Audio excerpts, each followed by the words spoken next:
গেরুয়া পতাকা অখণ্ড ভারত সৃষ্টির জন্য পায়তারা চালাচ্ছে। বাংলাদেশে মসজিদ যতদিন থাকবে, মুসলমানরা যতদিন থাকবে, বাংলাদেশ ইনশাআল্লাহ কেউ দখল করতে পারবে না।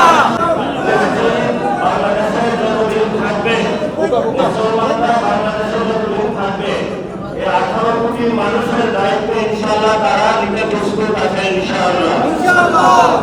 এই জমিনে ঘুরে আছে হযরত শাহজালাল, যাদের বংশধর তারা সিলেট অনেক সাহেব, এই জমি অনেক ভাগ্যবান জমি। এই জন্য আমরা এখানে মসজিদে সবাই একসাথে হয়েছি। আল্লাহ ছাড়া আমরা কাউকে ভয় পাই না। সবাই একটু বলবেন নারায়ে তাকবীর, আল্লাহু আকবার, নারায়ে তাকবীর, আল্লাহু আকবার, নারায়ে তাকবীর, আল্লাহু আকবার। তিনটা জিনিস বলবো। এক নাম্বার, মসজিদের আশেপাশে আমরা মানব প্রত্যেকটা জীবনের ক্ষেত্রে।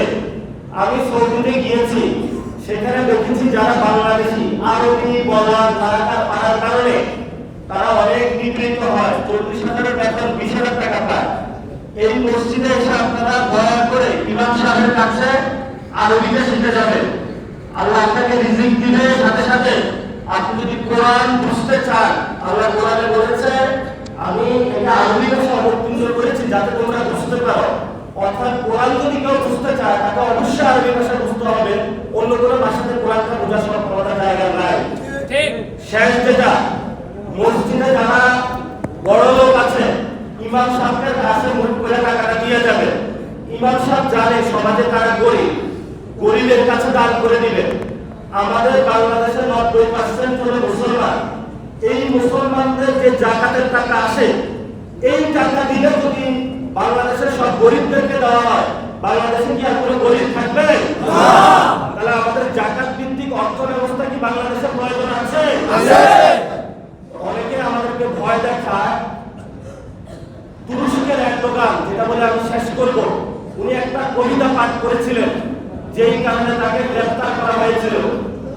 মসজিদের গম্বুজ হলো আমাদের হেলমেট, মসজিদের মিনার হলো আমাদের পিয়ানট, মসজিদ হলো আমাদের ব্যারাক, আর মসজিদে যারা মুসল্লি আছে এরা হলো বিলিভার এবং এরা হলো সোলজার। এই জন্য আমাদের উপরে ভারত থেকে গেরুয়া পতাকা অখণ্ড ভারত সৃষ্টির জন্য পায়তারা চালাচ্ছে। বাংলাদেশে মসজিদ যতদিন থাকবে, মুসলমানরা যতদিন থাকবে, বাংলাদেশ ইনশাআল্লাহ কেউ দখল করতে পারবে না।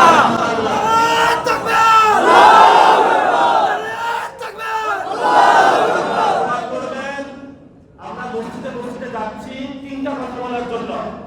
মসজিদ সবুজায়ন করবেন, মসজিদের পাশে পুকুর থাকবে, মসজিদে অর্থ দান করবেন, সমাজে গরিবদেরকে দিবেন, আলেমদের সাথে যোগাযোগ রাখবেন, মসজিদকে এই সমাজের একটা মার্কাজ বানাবেন। এই তিনটা জিনিস আপনাদের